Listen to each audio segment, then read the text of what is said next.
Good morning, everyone.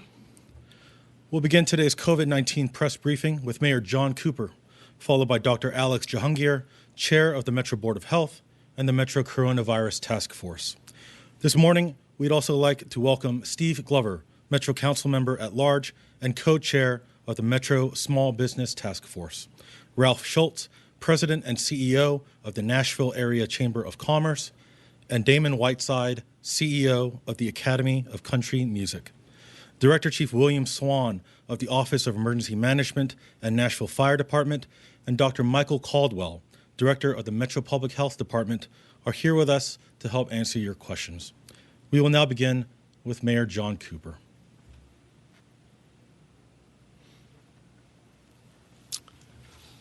Good morning, Nashville. Now, this weekend saw widespread compliance with the Safer at Home order, as combined Metro Health and police enforcement teams continued their patrols and investigations throughout Davidson County.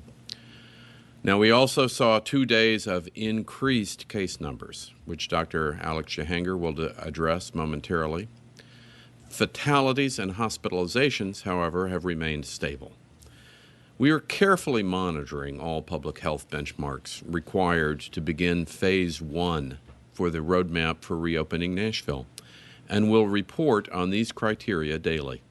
I urge everyone to continue following the Safer at Home order as we work together to safely restart our economy. Now, as a reminder, the benchmarks for the first phase of our plan include an acceptably stable or sustained decline in new COVID-19 cases over a 14-day period, adequate testing and PPE supplies for our region, low transmission rates, and an increase in our capacity to conduct contact tracing throughout Davidson County. Now, this morning, I want to welcome Metro Councilman at Large Steve Glover, who has joined us this morning as co-chair of the Metro Small Business Task Force, to discuss how the task force is assisting local small business owners to be prepared for business in the COVID era. I want to welcome also Ralph Schultz, President and CEO of the Nashville Area Chamber of Commerce, who's been a valuable voice as we've created the framework for our community's economic reopening. Ralph is here to discuss his ongoing conversations with employers throughout our community about the roadmap for reopening Nashville and what businesses are doing to ensure the safety and well-being of both their employees and customers. It's also my pleasure to welcome Damon Whiteside, CEO of the Academy of Country Music, who's here today with a very special announcement for Nashvillians and country music fans worldwide. As I've said before, the coronavirus outbreak came quickly, and our community's response has been swift. But learning to safely live and work with the virus until we can return to 100% business as usual will take considerable effort and time. As we continue to gather and analyze COVID-19 data, we will maintain a dialogue with all of you, including Nashville's business owners, faith leaders, hospitality employees, frontline healthcare workers, and working families from across the city. Remember to visit covid19.nashville.com to view the roadmap for reopening Nashville, and remember, we want to hear from you. Your feedback is important in helping us understand how our plan can best serve Nashvillians and may further inform the framework that is in place. In the meantime, let's continue working together to flatten the curve of the coronavirus so we can get Nashvillians back to work as soon as it is safely possible. As a reminder, community assessment centers are open today, Wednesday and Friday, from 9 a.m. until 3 p.m. If you believe you may have symptoms of COVID-19, call the Metro COVID-19 hotline at 615-862-7777 anytime between 7 a.m. and 7 p.m., 7 days a week. All services through the community assessment system, including the COVID-19 tests, are free to all Nashville residents. As always, I urge you to visit Metro's COVID-19 website and consider donating, as you are able, to the COVID-19 Response Fund by visiting covid19.nashville.gov. And you can also visit the website to learn how to obtain direct financial, food, mental health, and social service assistance. And now I'll turn it over to Dr. Alex Jahangir, Chair of the Metro Coronavirus Task Force.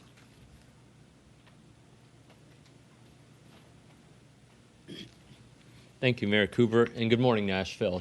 Here's the latest on the coronavirus in Davidson County. We have 2,488 confirmed cases with a total of 22 fatalities. That is an increase of 312 cases since our last update Friday morning. There are an additional 2,111 cases in the surrounding counties, bringing the total for our region to close to 4,600.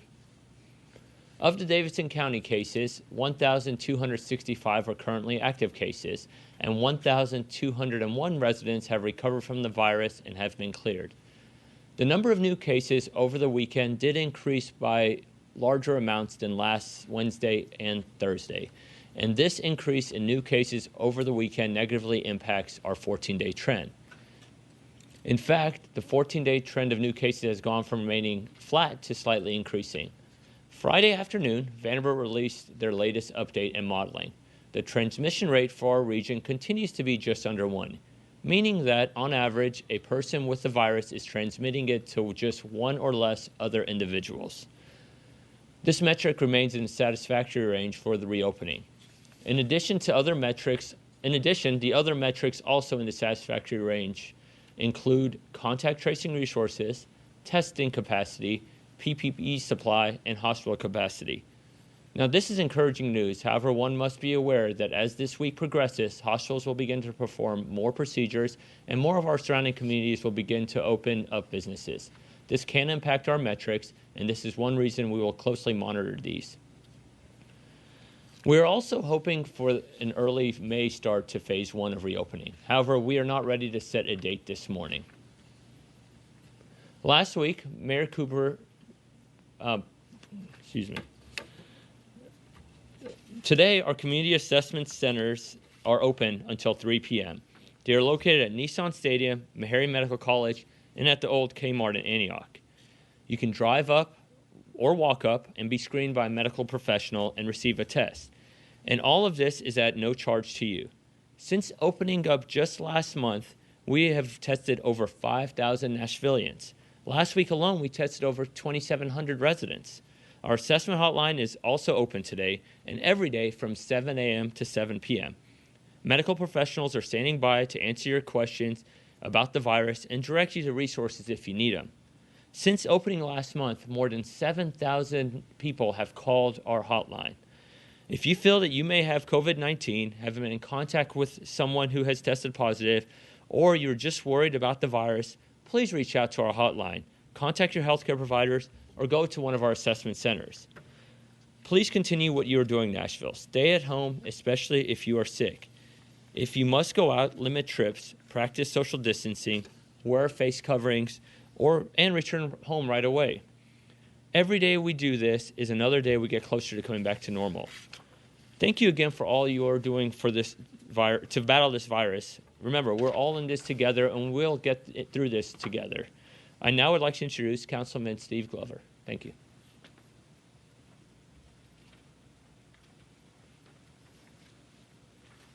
Thank you, Doctor. Also, thank you, Mayor Cooper. This morning, I wanted to come and speak to the small business community very briefly, just to let you know what the Small Business Task Force has been involved with. Myself, along with Christina Allen, have been co-chairing this for about the last month and developing plans in order to help the small business community determine how do we reopen in Nashville. We're coordinating our efforts with the mayor's office, and we've created a website for you, quite frankly, as a resource, sbtfnashville.com. You can go on. We'll talk about the financial resources that will be there. We talk about the financial resources from the state that may be available and from grants and private individuals.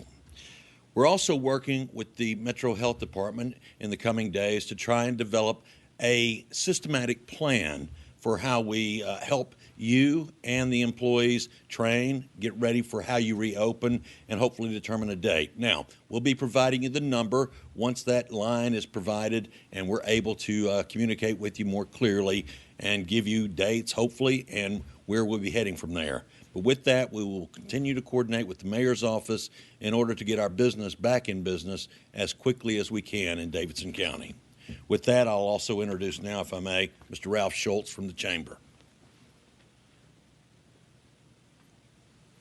Thank you, Councilman, and thanks to Mayor Cooper for engaging us in this whole process of reopening the economy in Nashville.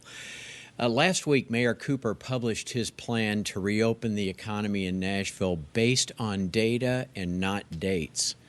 We've heard from many businesses who support that plan, as we support it at the Chamber. Last week, to support the data-driven strategy, the Chamber's Research Center provided an economic impact model to state and local officials. That information is also available to you at NashvilleChamber.com. As a business owner, it will support your planning by projecting our economic environment over the next 20 months. Also, starting today, later today, the Chamber will provide additional reopening support to all businesses. The Chamber is creating a clearinghouse of information on how different business types can safely reopen to protect their employees and their customers. The information will be drawn from relevant trade organizations and regulatory groups. Restaurants and retail will be added by the end of today, and new business types will be added throughout the rest of the week. Also, in May and June, the Chamber will host a webinar series, Your Partners for the Next Normal, open at no cost to all Davidson County businesses on topics related to reopening, from industry best practices to ensuring employee and customer safety. Visit our NashvilleChamber.com site for help and information on both initiatives as your business navigates the path to reopening. We are pleased to be continuing to work with the mayor on this important project. So thank you, and now I would like to introduce Damon Whiteside, who is the CEO of the Academy of Country Music, to bring you up to date from the Academy of Country Music. Damon?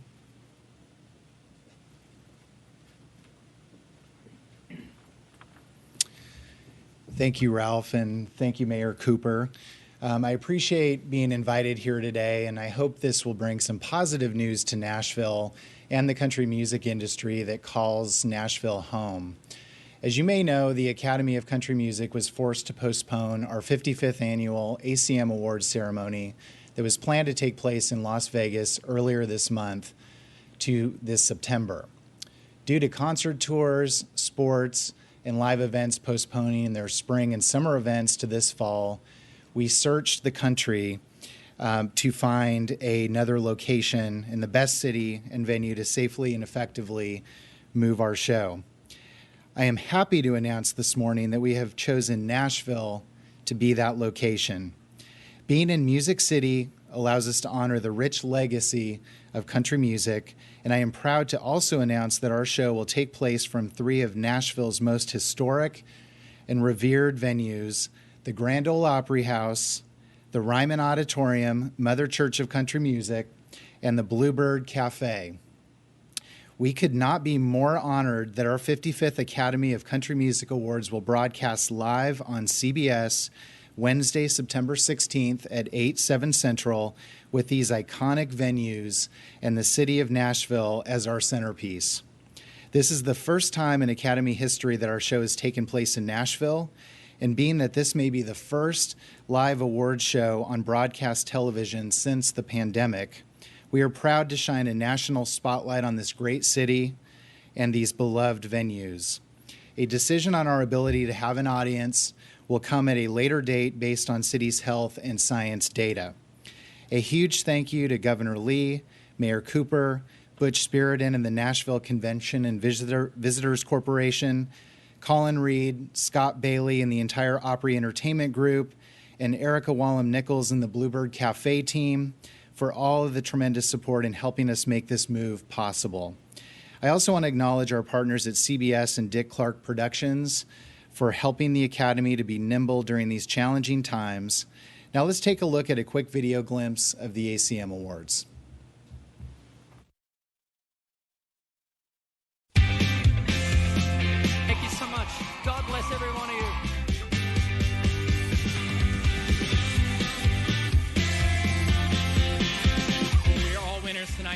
so much. You guys have changed my life forever.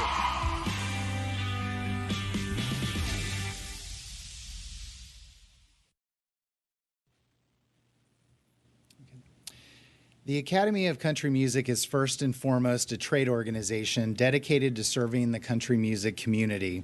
As with many industries, our music community has suffered tremendous hardships and thousands of individuals have lost their financial stability. However, in the spirit of Nashville and country music, our industry and this city are incredibly giving and always ready to lend a helping hand. Through our ACM Awards, the Academy is able to raise funds to support our charitable arm, ACM Lifting Lives, which is dedicated to improving lives through the power of music. I am incredibly proud to announce today that to date, our ACM Lifting Lives COVID-19 Response Fund has distributed $1.4 million in emergency relief funds directly to hundreds of country music professionals, the ones behind the scenes making our country music industry so bright. This includes musicians, songwriters, touring personnel, developing artists, and many more whose income has been drastically reduced or eliminated. A majority of these funds went directly to your neighbors and friends in the Nashville community. The ACM Lifting Lives COVID Fund has been funded through the Academy of Country Music, individual donors, and corporate partners such as Amazon and AT&T. As we hope to continue helping our industry in need through this quarantine, we encourage you to get involved with this powerful initiative by visiting acmliftinglives.org. Thank you, and we look forward to our partnership with the City of Nashville.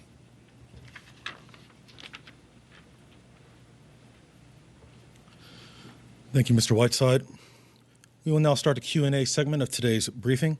As I announce your name, you may proceed by asking your question over the air. We'll start with Brett Kelman from the Tennessean. Welcome back, Brett. Hey, good morning, everyone. Good to be back. So Dr. Hanger said that the city is hopeful for an early May reopening.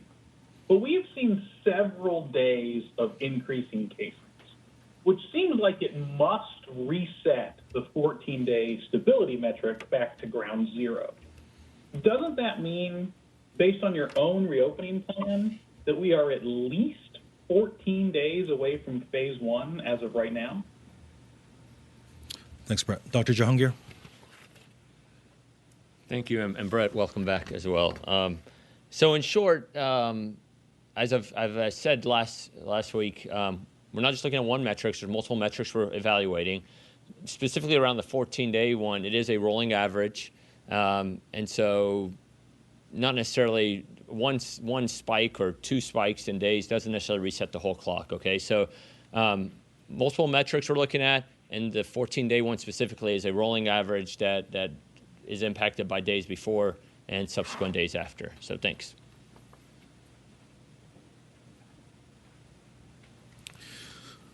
Julia Palazzo at WKRN. Good morning. Thank you so much. Dr. Jahangir, going back to the 14-day trend, since you said it's increasing the new cases. So if every other metric looks good, but that trend continues to increase and not look as great or isn't satisfactory, is that enough to stop the reopening? Also, do you have the number of people that are currently hospitalized? I don't think I heard you mention that. And then just a quick question for Steve. What concerns, if any, are you hearing from business owners about the timetable of reopening? Thank you. Councilman Glover had to leave us for a prior engagement, but I will follow up with you, Julia. Dr. Jahangir? So thank you, Julia. Regarding the 14-day trend, one other metric that we're looking at strongly is the transmission rate. The transmission rate is, as I mentioned, the rate that one person infects another individual. So the Vanderbilt model, which was released I think a couple of weeks ago, had it below 0.9, or had it at 0.9. The one that was released Friday kept it at 0.9. And I'm actually having a conversation with those individuals later today to see how far back does it go at 0.9. The 14-day trend will influence the transmission rate. As long as the transmission rate is below 1, we're at a good place. And so again, as I've said before, there's multiple metrics we're going to look at. Rolling day 14 trend is one of them, but transmission rate is a really important one. If you remember last weekend, we were actually high as well, and then as the week went on, the numbers lowered, and so the average remained flat. And so just take that for what it is. Regarding hospitalizations, you're right, I didn't say that. I can tell you, looking at hospital capacity today, we are at 39% available of all regional beds, and 32% of ICU beds are open today. The number of people who have COVID in our hospitals, again, based on my morning conversations I have with the other hospital systems, still remains around that 50 to 60 range of individuals, of which a percentage of those are hospitalized or ICU-wise, and I apologize, I don't have that number off the top of my head. And about 144 Nashvillians since the beginning of this entire virus have been hospitalized in our hospitals. So that's what the data I can give you around hospitalizations today. Thank you. Tosin Fakile at WSMV. Good morning, Chris. Good morning, everyone. Thanks for taking our questions. My first is for Dr. Jahangir. I know you guys don't want to set a date, but would it be easier to just either extend the safer at home order much longer, or just pick a date, and then if your metrics work before that date, you just open anyway? Because I've had questions of are businesses, if you just pick a date, businesses have enough time to prepare for that opening date that you guys call if you don't set a date ahead of time? And for Mr. Schultz, is there a way you guys are going ahead with businesses before times to make sure they're accurately doing what they need to do to be prepared, and if they have everything they need for reopening? Thank you. Thanks, Tosin. We'll start with Dr. Jahangir. I mean, in short, everything you state sounds like it makes sense, but we are going by the data and not the date, right? So I sure wish I could say on this date we're a go. So I just can't answer that question any more directly than that. We're looking at it every day. The mayor, I know, is thinking about this daily. We talk about it many times a day, and we're following the data. And as soon as we can set a date that gives people some leadway, I mean, I don't disagree with that statement, we will do that. And I'll defer to Mr. Schultz. Thank you for the question. Start with the fact that businesses want to reopen, but they want to reopen well.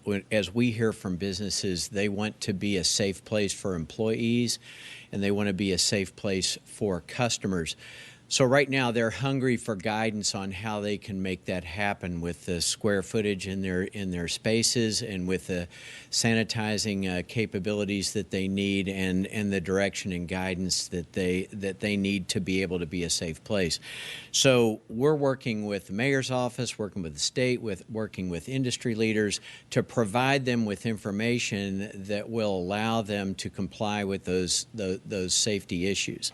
So at this point in time, we're just providing information, and businesses are starting to act on those plans.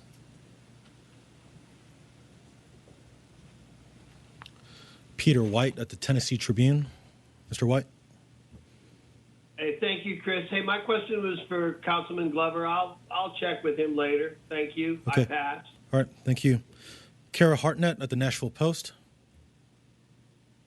Hi, thanks for taking questions. Have any of the new cases been traced back to the demonstrations that are happening at the Capitol? Dr. Jahangir. My colleague, Dr. Caldwell, is back there. I just confirmed him. He says, as of right now, no, none have been traced back to that.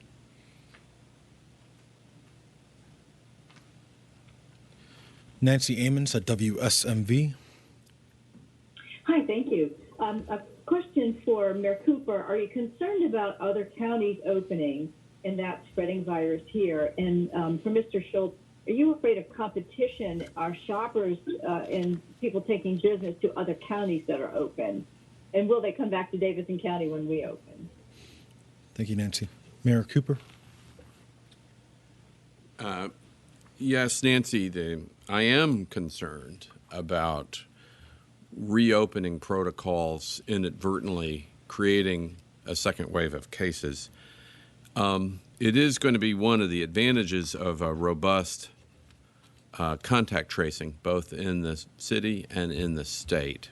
I think we'll be able to determine if that has, in fact, increased the number of cases here and in the region. But Nashville is part of the region, and our health care is delivering care to people in the region. And so we do have to work together as best we can in limiting the spread and the rate of increase of the spread.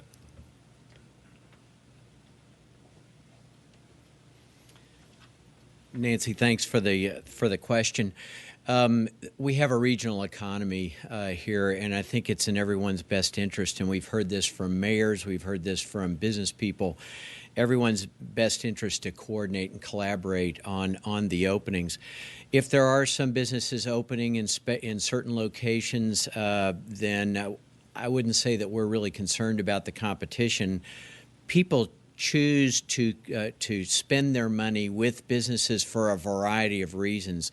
Sometimes it's convenience, sometimes it's relationships, sometimes it's a long time vending relationship. So even if there are circumstances where some businesses are open early in the region as compared to other parts of the region, we do expect that those customers are going to return to those businesses that they have been most comfortable and have found value from in the future.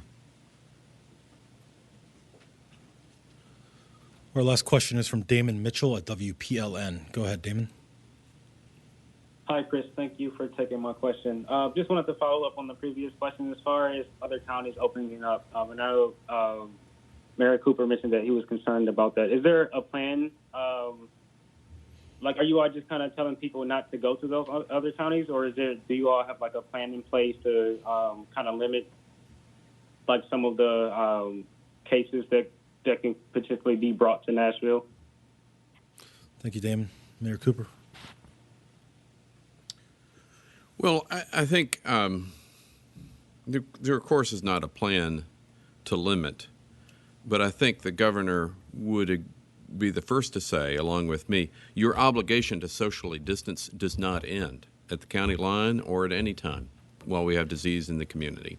It's up to you to have, and your business, to have a effective public health protocol to limit the spread of the disease.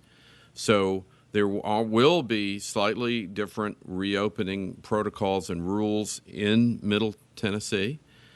We in Nashville are going to be pretty firm in making sure that we get across into the next size of the disease as we get to each phase. We all want to do that.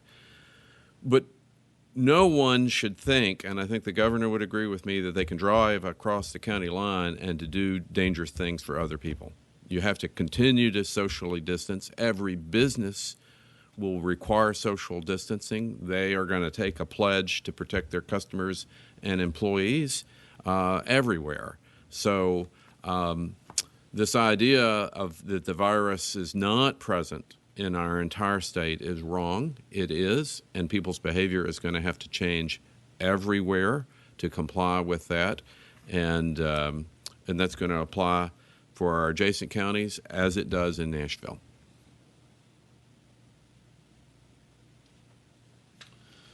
We've addressed all the media questions in the WebEx queue this morning.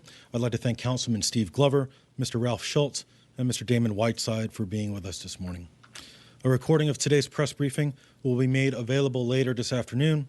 Thank you for joining us. This concludes today's Metro COVID-19 press briefing.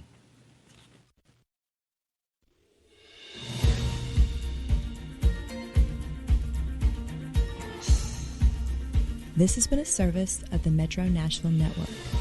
If you would like to see this presentation again, or for more information about this and other programs, visit nashville.gov.